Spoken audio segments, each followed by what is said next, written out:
আমরা গত কয়েকদিন আগে রিভিউ করেছিলাম দারাজের Any3 শপ থেকে কেনা বেশ কিছু প্রোডাক্টের। সেখানে বলেছিলাম কিছু প্রোডাক্টের আলাদা রিভিউ হবে।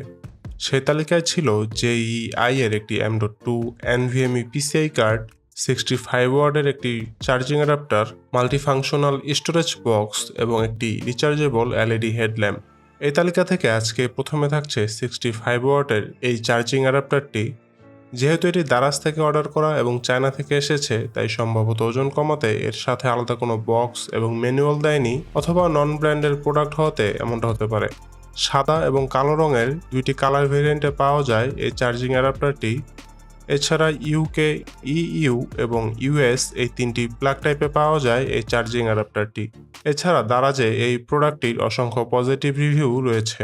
সঙ্গে আছে আমি সাদমান, আপনারা দেখছেন গ্যাজেট ক্রিটিক। ফিরছি ইন্ট্রোর পরে। গ্যাজেট ক্রিটিক একটি টেক রিভিউ প্ল্যাটফর্ম। আমাদের ডে টু ডে ইউজ হয় এমন টেক গ্যাজেটের পাশাপাশি থাকছে বিভিন্ন আউটডোর অ্যাক্টিভিটি রিলেটেড গ্যাজেট, যেমন camping gear, bike packing gear সহ ইউনিক সব গ্যাজেট।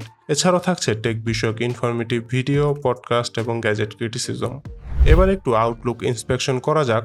সামনের দিকে লেখা রয়েছে 65 ওয়াট অ্যাডাপ্টার, খুব লাইট ওয়েট এই চার্জারটি। এছাড়া একপাশে লেখা রয়েছে USB charger model KL-Y881, input 100 to 240 volt, 50 to 60 Hz, 0.5 ampere, output 5 volt to 3.5 ampere, 9 volt 21, 12V 1.61 ampere, এবং উপরের দিকে রয়েছে একটি টাইপ সি পোর্ট এবং 5টি USB পোর্ট। এবার রিয়েল লাইফ টেস্টিং এর পালা। টেস্টিং এর জন্য আমরা রেফারেন্স ডিভাইস হিসেবে ব্যবহার করেছি পোকো X3 এবং এর সাথে থাকা 33 ওয়াটের চার্জারটি। এছাড়া আরেকটি 10 ওয়াটের চার্জার এবং আমাদের এই তথাকথিত 65 ওয়াটের চার্জারটি। এবং সর্বশেষ একসাথে 5টি ডিভাইস কানেক্ট করে চেক করা হয়েছে এই চার্জিং অ্যাডাপ্টারটির লোড ক্যাপাসিটি। প্রথমে দেখে নেওয়া যাক মোবাইলের সাথে থাকা ফাস্ট চার্জিং দিয়ে ব্যাটারিটি কত দ্রুত চার্জ হয়। ডিভাইস হিসেবে আমরা ব্যবহার করেছি পোকো X3 এবং এর সাথে থাকা অরিজিনাল 33 ওয়াটের পাওয়ার অ্যাডাপ্টারটি। এই পাওয়ার অ্যাডাপ্টারটি দিয়ে আমরা ম্যাক্স 4730 মিলিঅ্যাম্পিয়ার এবং মিনিমাম 1810 মিলিঅ্যাম্পিয়ারের আউটপুট পেয়েছি। অন এন অ্যাভারেজ 4000+ মিলিঅ্যাম্পে চার্জ হচ্ছিল মোবাইলটি।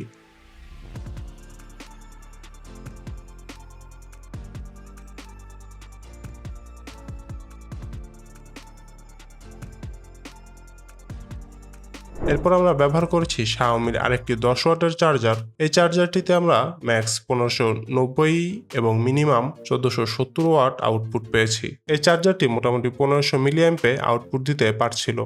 এরপর আমরা আমাদের 65 ওয়াটের চার্জারটি দিয়ে শুধুমাত্র মোবাইলটি চার্জ করি। সেখানে আমরা ম্যাক্স 1530 এবং মিনিমাম 1420 মিলিঅ্যাম্প আউটপুট পাই। এবং লাস্টলি আমাদের মোবাইলের পাশাপাশি আরও 4টি ডিভাইস কানেক্ট করি, এটা বুঝতে যে এই চার্জিং অ্যাডাপ্টারটি নিয়ে আমরা ট্রাভেল করতে পারবো কিনা। ডিভাইসগুলো হলো একটি লাইট প্লাস হর্ন, একটি পাওয়ার ব্যাংক, একটি নেকব্যান্ড এবং একটি জিপিএস মিটার। সবগুলো ডিভাইস একে একে কানেক্ট করার পর আমরা দেখতে পাচ্ছি তখন মোবাইল চার্জ হচ্ছিল ম্যাক্সিমাম মোটামুটি 1200 মিলিঅ্যাম্পিয়ারে, মিনিমাম পেয়েছি 1190 মিলিঅ্যাম্পিয়ারে। মোটামুটি কয়েকবার ব্যবহারের পর আমাদের মনে হয়েছে এর প্রত্যেকটি USB পোর্ট 10 ওয়াটের আশেপাশে আউটপুট দেয়, অর্থাৎ 5টি USB পোর্ট মোট 50 ওয়াট এবং টাইপ সি পোর্টে খুব সম্ভবত 15 ওয়াট আউটপুট দিতে পারে, তাই হয়তো এটিকে 65 ওয়াট বলে ব্র্যান্ডিং করা হয়েছে।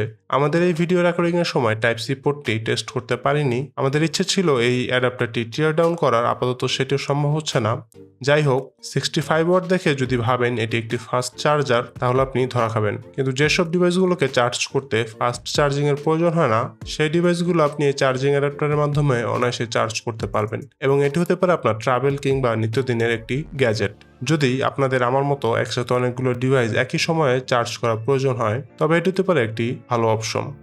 যদি ভিডিওটি ভালো লেগে থাকে তাহলে লাইক করুন, সাবস্ক্রাইব করুন নিয়মিত আপডেট পেতে, পাশে থাকা বেল আইকনে প্রেস করুন ইনস্ট্যান্ট নোটিফিকেশন পেতে, এবং শেয়ার করুন আমাদের ভিডিওটি। টেক ওয়ার্ল্ডের লেটেস্ট আপডেট পেতে লাইক করুন আমাদের ফেসবুক পেজ এবং জয়েন করুন ফেসবুক গ্রুপে। খুব শীঘ্রই আসছি অসাধারণ সব গ্যাজেট নিয়ে। ততক্ষণ পর্যন্ত ভালো থাকুন।